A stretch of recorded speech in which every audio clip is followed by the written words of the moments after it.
There is a place in our solar system where the air is thick enough to crush a nuclear submarine. The temperature is hot enough to melt lead, and the clouds rain sulfuric acid. It is the most hostile, unforgiving environment we have ever discovered. And yet, sitting on the surface of that hellscape, effectively melted and crushed into the dirt, are the remains of human engineering.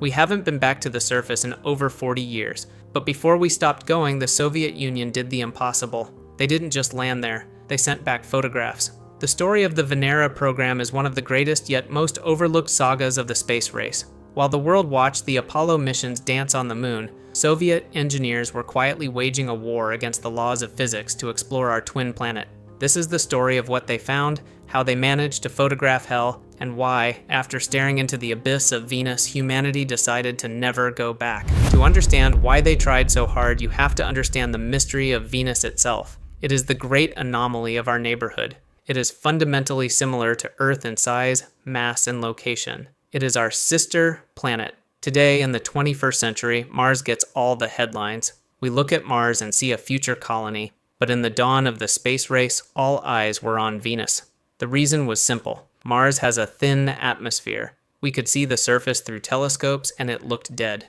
Venus was different. It hid its secrets behind an impenetrable shield of thick, white clouds.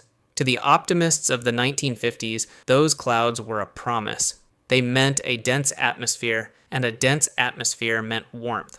There was a genuine scientific hope that beneath that white veil lay a prehistoric paradise, a lush, tropical jungle teeming with alien life, perhaps similar to Earth during the Carboniferous period. But there were others, like the astronomer Carl Sagan, who proposed a darker theory. He warned that the cloud cover wasn't protecting a jungle, but trapping heat in a runaway greenhouse effect. He predicted that the world below was not a paradise, but an oven. There was only one way to know the truth. We had to go there. Before we dive into the clouds, look down. If that subscribe button is still red, click it right now. We explore the universe's darkest secrets every week, and you don't want the algorithm to hide the next discovery from you. The Soviet Union, riding high on the success of Sputnik and Yuri Gagarin, was determined to claim Venus as their own. In 1961, they began firing probes at the planet. The early attempts, Venera 1 and 2, were ambitious but primitive. These were the days when interplanetary navigation was done with slide rules and massive, unpredictable rockets. Both probes failed before they could return data, their electronics fried by the harsh radiation of deep space. While the Soviets struggled to keep their machines alive, the Americans managed a flyby. In 1962, NASA's Mariner 2 swept past Venus and scanned the cloud tops. The data it returned was a death knell for the jungle theory. Mariner 2 confirmed Sagan's fears. The surface temperature was at least 400 degrees Celsius. NASA took one look at those numbers and effectively folded their cards. They decided Venus was hostile to life and machinery alike and shifted their focus to the Moon and Mars. The Soviets, however, saw an opportunity. If the Americans were quitting, the prize was left for the taking. They weren't discouraged by the hellish conditions, they were challenged by them. They ramped up the Venera program, building heavier, more complex probes designed to dive directly into the atmosphere. But they had tragically underestimated the planet. Venera 4, launched in 1967, was a triumph of engineering. It successfully deployed a parachute and began to drift down through the clouds, beaming back the first direct measurements of another planet's atmosphere. At high altitudes, the readings were almost Earth-like. But as it descended, the temperature and pressure spiked violently. The atmosphere of Venus wasn't just air, it was a crushing ocean of carbon dioxide.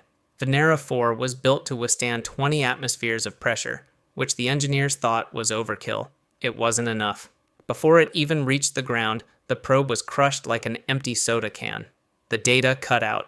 The Soviet engineers realized with horror that the surface pressure was not 20 times that of Earth, but 90 times. Standing on the surface of Venus would feel like standing a kilometer deep under the ocean. Most space agencies would have stopped there. The cost was too high, the environment too deadly. But the Soviet Union entered a phase of brute force engineering. If the planet crushed their probes, they would simply build tanks. They launched Venera 5 and 6, knowing they would likely fail just to gather more atmospheric data as they died. Then came Venera 7. This was no longer a delicate scientific instrument. It was a titanium coffin built solely to survive. In 1970, Venera 7 entered the atmosphere. Its parachute melted partway down and it slammed into the surface at 60 kilometers per hour. And yet, it survived. For 23 minutes, it transmitted a weak signal from the surface. It was the first time humanity had received a message from the surface of another planet. The message was simple. It is 475 degrees Celsius down here. It is a graveyard for machines. Having proven they could land, the goal shifted. They wanted to see it. They wanted a photograph. This brings us to the climax of the program, and perhaps the most impressive feat in robotic exploration, Venera 9 through 14. The design of these landers was completely alien. They didn't look like the insect-like rovers we send to Mars. They looked like deep-sea diving bells. They were massive 5-ton beasts. They abandoned parachutes for the final descent, using a simple metal halo called an aerobrake, utilizing the thick atmosphere to slow them down. The cameras were hidden behind thick protective covers designed to pop off only once the probe had landed. The engineers knew they had minutes, perhaps an hour at most, before the heat penetrated the insulation and cooked the electronics. In 1975, Venera 9 touched down. The lens cap popped off. And for the first time in history, we saw Venus. The image was black and white, grainy, and warped by the camera lens, but it was unmistakable. We saw sharp, jagged rocks. We saw a horizon. We were looking at a landscape that no human eye could ever survive seeing. It wasn't a jungle. It was a rocky, barren wasteland, bathed in a diffused, eerie light that filtered through the sulfur clouds. In 1982, Venera 13 managed an even greater feat, color photographs.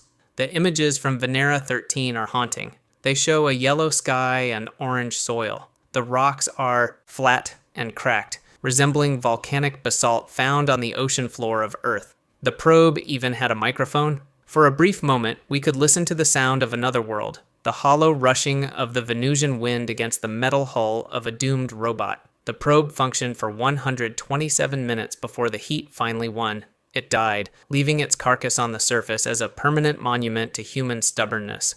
And then, it ended. The final missions, Venera 15 and 16, stayed in orbit. The Soviet Union began to fracture, funding dried up, and the political will to explore a dead planet evaporated. We haven't been back to the surface since. The question remains, why? We have sent fleets of rovers to Mars, yet Venus sits ignored. The answer comes down to the brutal economics of space exploration. A rover on Mars can last for 10 years, providing a decade of science and public engagement. A lander on Venus lasts an hour. It is a suicide mission. It is very hard to convince a government to spend $500 million on a machine that will melt before it can finish its lunch. But there is a lingering melancholy to the Venera program. It reminds us that the universe is not always welcoming. It reminds us that our Earth is a fragile exception in a galaxy of violent extremes. The photos taken by those Soviet probes remain the only view we have. They are snapshots of a world that is hauntingly familiar, yet toxically alien. They show us what happens when a planet's climate spirals out of control. Venus is still there, waiting. The pressure is still crushing. The acid is still falling. And somewhere on those lonely orange plains, the titanium shells of the Venera landers are still sitting there, slowly corroding in the dark. If you want to dive deeper into the lost history of the space race and explore the engineering marvels that time forgot, make sure to hit that subscribe button. There are more stories hidden in the archives, and you won't want to miss what's coming next.